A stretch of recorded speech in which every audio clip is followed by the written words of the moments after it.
André Adoul, La fin est proche, chapitre 8. Mes relations avec le Seigneur. La piété est utile à tout. 1 Timothée 4,8. Parlant du jour du Seigneur et des cataclysmes qui l'accompagneront, l'apôtre Pierre s'exclame : puisque tout l'univers est en voie de désintégration, alors combien votre conduite et votre piété doivent être saintes. 2 Pierre 3,11. Piété. Savez-vous que certains traducteurs modernes des Écritures ont allègrement banni de leur vocabulaire le terme de piété qu'ils ont cru bon de remplacer par attachement, foi ou fidélité? Pourquoi donc? Sans doute parce que beaucoup de gens ont une fausse ou trop vague idée de ce que peut signifier le mot piété. Interrogez vos amis, chrétiens ou non, et demandez-leur le sens qu'ils donnent à ce terme.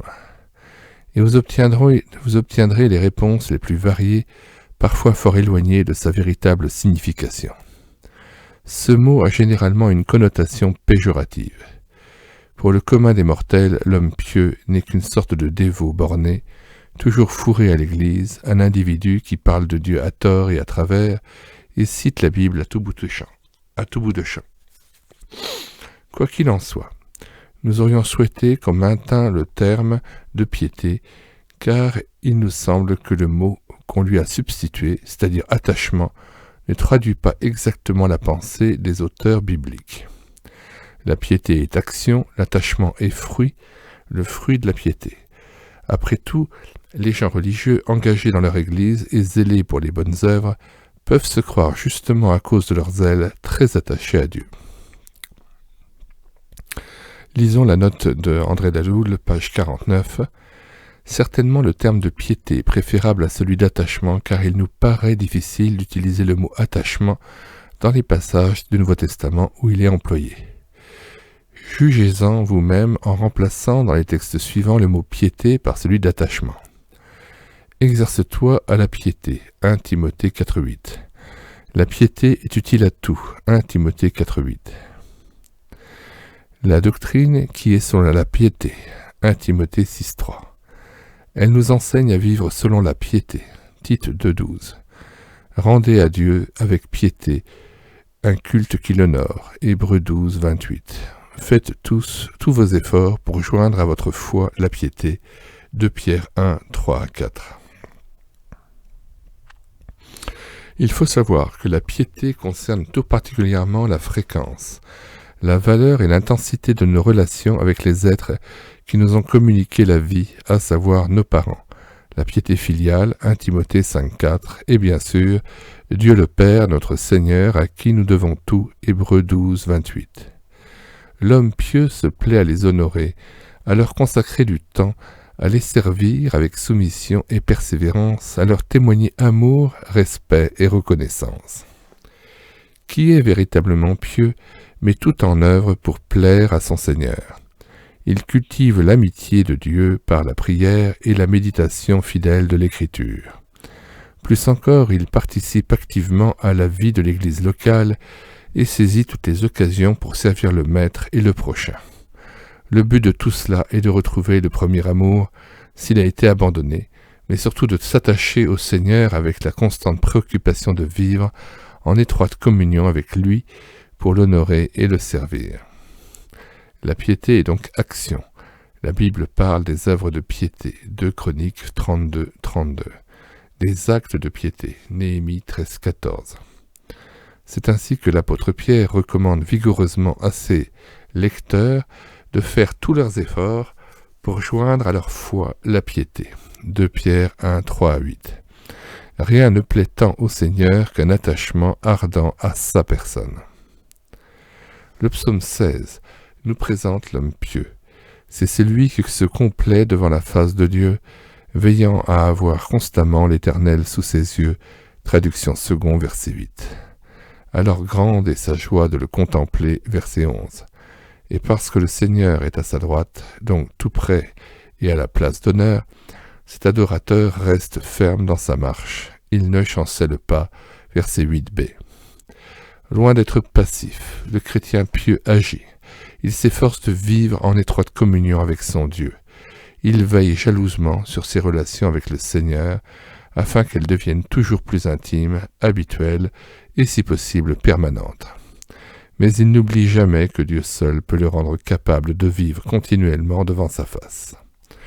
Aussi, le chrétien s'attend-il à lui constamment, avec foi et soumission, en s'efforçant de ramener ses pensées vers le Seigneur chaque fois qu'il prend conscience de l'avoir oublié, à l'instar de David qui déclarait « Je tourne constamment les yeux vers l'Éternel » psaume 25, verset 15. Par la même voie, l'Écriture invite l'enfant de Dieu à rechercher sa face, afin d'être capable de lui obéir et de lui plaire en toutes circonstances. « Mon cœur dit de ta part, cherchez ma face. Je cherche ta face, ô Éternel » psaume 27, verset 8. L'apôtre Pierre recommande à ses lecteurs de faire tous leurs efforts pour ajouter la piété à la foi qui les a unis au Christ. 2 Pierre 1, 3 à 8. Non pas d'abord pour jouir de la présence du Seigneur, mais pour être rendu capable de lui plaire et de le servir avec joie.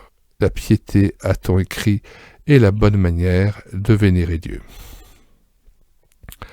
Même les chrétiens zélés devraient reconnaître qu'ils oublient trop souvent leur Seigneur. Que dire alors de ceux, et ils sont nombreux, qui, sans être repris intérieurement, congédient leur maître durant des journées, voire des semaines entières, alors qu'ils sont appelés à aimer Dieu de toute leur pensée, Matthieu 22, verset 37. Or, nous ne pouvons servir et obéir à Dieu que si nous avons conscience d'être devant lui.